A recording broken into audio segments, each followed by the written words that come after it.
माननीय सदस्य श्री कपिल सिब्बल जी। Thank you very much अध्यक्ष महोदय कि आपने मुझे मौका दिया इस चर्चा में भाग लेने का। बहुत कुछ बातें सदन में ऑलरेडी कही जा चुकी हैं, तो मैं दोहराऊंगा नहीं, कुछ चंद बातें आपके सामने रखूंगा।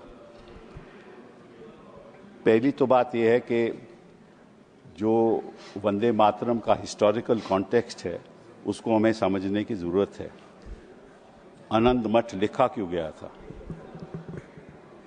और इसके पीछे जो कॉन्टेक्स्ट है वो ये है कि 1770 में बंगाल में फैमिन हुआ, और जब फैमिन हुआ 1770 में तो निश्चित रूप से जो खाद्यान्न था वो किसानों के लिए उनको मिलना चाहिए था, लेकिन वो मिला नहीं। और जो कॉलोनियल सरकार थी उन्होंने वो खाद्यान्न खुद अपने ट्रूप्स के लिए भेज दिया, और जो होर्डर्स थे वो अपनी खाद्यान्न को होर्ड करने लगे, प्राइसेस बढ़ गई, तो 10 million people in Bengal died in the famine. That is the context in which Anand Math was written.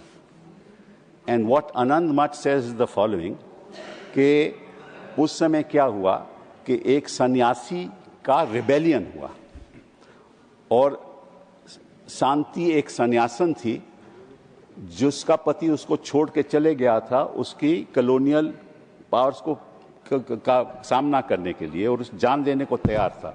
तो शांति एक औरत थी जिसने अपने भेष बदला और एक आदमी के पुरुष का भेष लेकर वो अपने हस्बैंड को ढूंढने गई। वहां जब उसको मिला तो हस्बैंड तो छोड़ के चले गया था, उन्होंने क्या अब तो हम मिल गए हैं, चल इकट्ठा लड़ाई लड़ते हैं। और इकट्ठा लड़ाई किसके लड़ते हैं? जो अत्याचार करता है। तो उन्होंने दोनों ने अपनी जान दे दी। ये आनंद मठ की कहानी है। ये किसी को आज सदन में किसी ने रखी नहीं। इसके पीछे भेद क्या है कि मातृभूमि की रक्षा करना तो हमारा कर्तव्य है ही, लेकिन एक दूसरा कर्तव्य भी है जिसके बारे में किसी ने कुछ नहीं कहा। वो ये है कि जहां जहां अत्याचार होगा वहां हम विरोध करेंगे। असली आनंद मठ का मतलब ये है, कोई भी अत्याचारी हो, जो अत्याचारी है वो तो वंदे मातरम की बात नहीं कर सकता। जिसके खिलाफ अत्याचार हो वही वंदे मातरम की बात करेगा। सही है, बात तो यही है ना, ठीक है ना, चाहे वो कहीं भी हो। और मैं आपको एक और बात बताऊं, बड़ी इंटरेस्टिंग बात है कि एक अंग्रेज था हेनरी क्रेक, 1937 में उसने ये बोला, जो हमारे स्वतंत्र सेनानी थे उनके बारे में ये बोला, बोले Vande Mataram has been literally the war cry of the terrorists. क्या मतलब था कि जो वहां लड़ाई लड़ रहे थे कॉलोनियल पावर के खिलाफ, उनको टेररिस्ट बुलाया गया। क्यों बुलाया गया? क्योंकि अपने हकों के लिए लड़ रहे थे, इसीलिए बुलाया गया ना।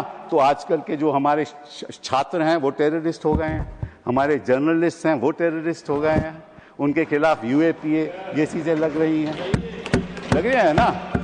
तो उनकी लड़ाई कौन लड़ेगा? सत्ता पक्ष के लोग तो लड़ नहीं सकते।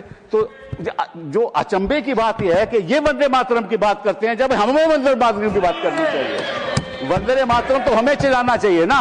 इनका क्या हक है? ये तो अत्याचार रोज करते हैं, जनता के ऊपर रोज करते हैं ये अत्याचार, इनका क्या हक है? दूसरी बात आपके पास रखना चाहता हूं कि इन्होंने कहा कि ये मुस्लिम अपीजमेंट है, ये इन्होंने बात कही। मैं आपको एक उदाहरण दे दूं कि जस्ट नोट दिस, अप्रैल 25, 1998 में एक यूपीए सरकार ने सर्कुलर इशू किया जिसको बोलते थे कल्प योजना। एक सर्कुलर इशू हुआ था, उसके बारे में ये कहा गया कि हर स्कूल में, हर गवर्नमेंट एडेड स्कूल में ये गाना गाया जाएगा, वंदे मातरम। वाजपेयी जी प्रधानमंत्री थे, वहां बड़ा बवाल हो गया और वहां बच्चों को स्कूल से बाहर कर दिया। तो वाजपेयी जी को जब नवंबर में वो उत्तर प्रदेश गए तो पता चला ये क्या हो रहा है। तो उन्होंने दिसंबर 3-4 में मीटिंग बुलाई और ये सर्कुलर वापस लिया गया। ये इतिहास की बात है। उस समय कोई मुस्लिम अपीजमेंट नहीं थी। वाजपेयी जी ने समझा कि हम विवाद की राजनीति नहीं करना चाहते। और उस समय मालूम, जो मंत्री था, जो बेसिक एजुकेशन का मंत्री था, वो रविंद्र शुक्ला था। तो मैं आपको उसका नाम भी दे देते हूं कि इसका क्या मतलब है। इसका मतलब ये है कि जो वंदे मातरम है ये मातृभूमि की रक्षा के लिए भी है, लेकिन अत्याचार के खिलाफ ये हमारा हक भी है। समय हो गया। हमारा मानव अधिकार है कि जहां जहां अत्याचार होगा हम उसके प्रति प्रोटेस्ट करेंगे। 2 मिनट। नहीं, अब सभी के साथ एक सा है और अब मैं सोचता हूं कि आपको बहुत सारे लोग सुनना चाहते हैं। आप एक विद्वत मुझे बात करनी, लेकिन आप कम समय आते हैं इसलिए कम लोग सुनते हैं। धन्यवाद। Allow me sir. आपकी पार्टी के पास समय नहीं है। Maharaja Sanjay Oba. Sir 1 minute.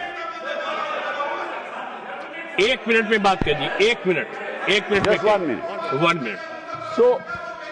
So just want to. One minute. Sir दो छोटी सी बातें आपके सामने रखूंगा। 2 छोटी सी बातें। जब ये बात रविंद्रनाथ टैगोर को बताई गई कि भाई इसमें बड़ी बात हो जाएगा, तो रविंद्रनाथ टैगोर जी ने क्या कहा ये मैं आपको बताता हूं। To me the spirit of tenderness and devotion expressed in the first portion, the emphasis to give to the beautiful and beneficent aspects of our motherland made a special appeal, so much so that I found no difficulty in dissociating it from the rest of the poem. And this was endorsed by Gandhi ji. This was endorsed by Gandhi ji.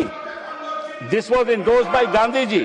He said, this was endorsed by Gandhi ji, and Gandhi ji said, it is an anti-imperialist cry. It had never meant to me that it was a Hindu song or meant only for Hindus. This is what Gandhi ji said. And he said, these are evil days that have come in this country. So the point is, sir, the point is just one sentence, sir. One sentence. This was a movement against the partition of Bengal. Now you are partitioning the minds of this country. आप बोलिए। आपकी बात